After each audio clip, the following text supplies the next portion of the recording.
ఇలాంటి కోపం పెట్టేసుకుంటారు లోపల. కానీ అబ్దుల్ కలాం గారు నిజంగా చెప్తున్నాను, ఆయన వినయం చూడండి.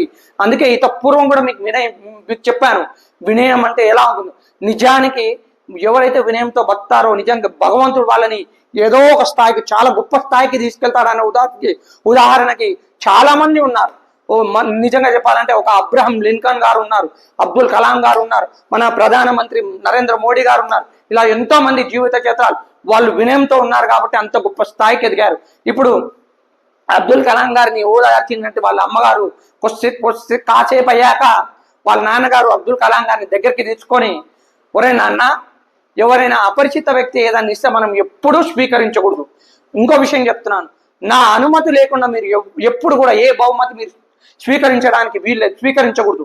ఎందుకంటే ఇప్పుడు నన్ను ఎవరైతే ఎన్నుకున్నారో ఆ యొక్క పదవి నాకు భగవంతుడు ఇచ్చిన వాళ్ళు. చూడండి, వాళ్ళ నాన్నగారు ఆయన నమ్మినటువంటి ఏమంటారు ఇస్లాం మతంలో నుంచి ఒక గ్రంథంలో నుంచి ఆయన కొన్ని లైన్స్ చెప్తున్నారు.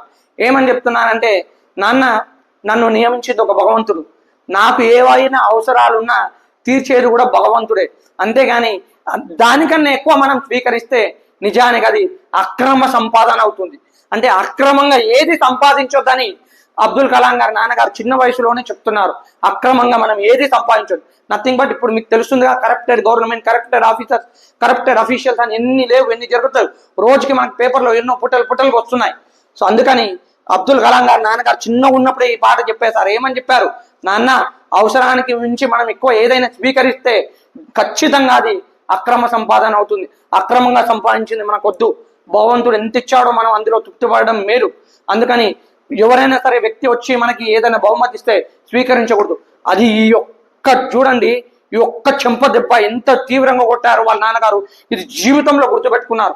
వాళ్ళు ఏమని గుర్తుపెట్టుకున్నారంటే, కనీసం 10 ఏళ్ళ అబ్దుల్ కలాం గారు, 5వ తరగతి చదువుతున్న అబ్దుల్ కలాం గారు ఆ క్షణమే ఫిక్స్ అయ్యారు, ఇక మీద ఎవరి దగ్గర నుంచి గిఫ్ట్ స్వీకరించొద్దని. అందుకే కదండి మహానుభావుడు మన భారతదేశ 11వ ప్రెసిడెంట్ అయ్యారు. జీవితంలో మీరు చూడండి, ఎక్కడైనా చూడండి, ఈ నెవర్ యాక్సెప్టెడ్ గిఫ్ట్స్. అసలు బహుమతి ఎక్కడ కూడా